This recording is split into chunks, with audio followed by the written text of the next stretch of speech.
মুখে মুখে মিত্র আর তলে তলে শত্রু। আমরা একসময় এই দেশটার পক্ষে অনেক কথা বলেছি। এই দেশটার যিনি প্রেসিডেন্ট ছিলেন তার জন্য বাংলাদেশের মানুষ এক সময় দোয়া করত, ভাবত যে মুসলিম বিশ্বে এমন একজন সুলতান প্রয়োজন যার কাছে সবকিছু আছে। কথা বলছি তুরস্কের প্রেসিডেন্ট রিসেপ তাইয়েপ এরদোয়ানকে নিয়ে।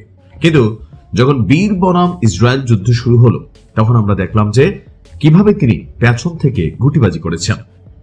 তো সকল কিছুর পরে এই রাষ্ট্র এবং এই ব্যক্তি সম্পর্কে সারা পৃথিবীর মুসলিমদের মধ্যে একটা সন্দেহ তৈরি হয়েছিল যে তুরস্ক আসলে কি মুসলিম রাষ্ট্রগুলোকে প্রতিনিধিত্ব করে, নাকি ওই যে দয়া কইরা ন্যাটোতে জায়গা দেওয়ার কারণে তুরস্ক দিন শেষে পশ্চিমাদের পারপাস সার্ভ করে।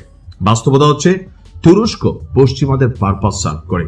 আর এই পারপাস সার্ভকারী রাষ্ট্র যখন ইরান এবং মার্কিন যুক্তরাষ্ট্র ইসরায়েল ত্রিমুখী লড়াই চলছে তখন গুটিবাজি করার চেষ্টা করছে, নিন্দা বিবৃতি দিয়েছে, কিন্তু কাজের কাজ কিচ্ছু করেনি। তলে তলে সবকিছু স্যাটেল আছে।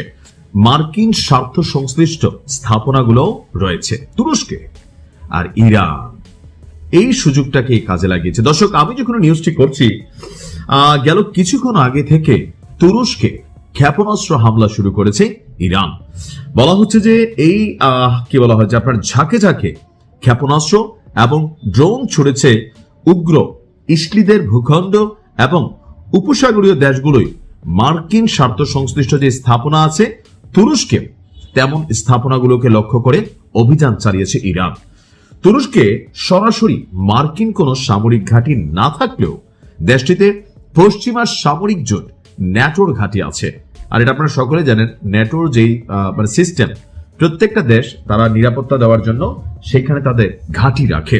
তুরস্কের রাজধানী আঙ্কারা নিজেও এই জোটের সদস্য। এ কারণে সেখানে ন্যাটোর ঘাঁটি সহ বিভিন্ন স্থাপনা সেখানে রয়েছে যেগুলো যৌথভাবে ব্যবহার করে পশ্চিমারা।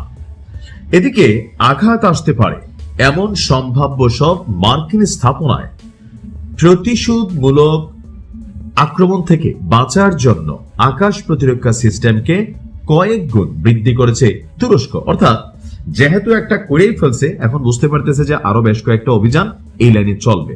আর যেহেতু এই লাইনে চলবে, তারা করতেছে কি আকাশ প্রতিরক্ষা সিস্টেম অর্থাৎ ইরানের ক্ষেপণাস্ত্র এবং ড্রোনগুলো থেকে বাঁচার জন্য ভূমিকা নিচ্ছে।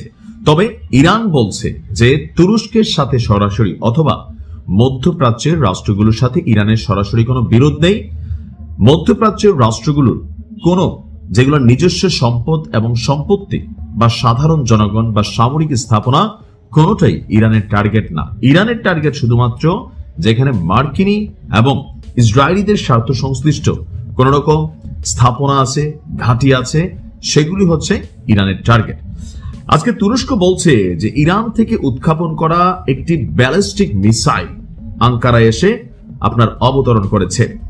তুরস্কের আকাশ সীমার প্রবেশের পরপরই ন্যাটো আপনার তাদের যে আকাশ প্রতিরক্ষা সিস্টেম সেটা বেশ কয়েকটি কি বলা হয় যে মিসাইলকে আকাশেই ধ্বংস করে দিয়েছে। তবে দুই একটি মিসাইল খালি জায়গায় পড়েছে। তো আমার কাছে মনে হয় যে ইটস এ গুড ডিসিশন। এভাবেই সবাইকে ঠাপাইতে হবে। ঠাপানোর নাম বাবাজি। ভালো থাকুন।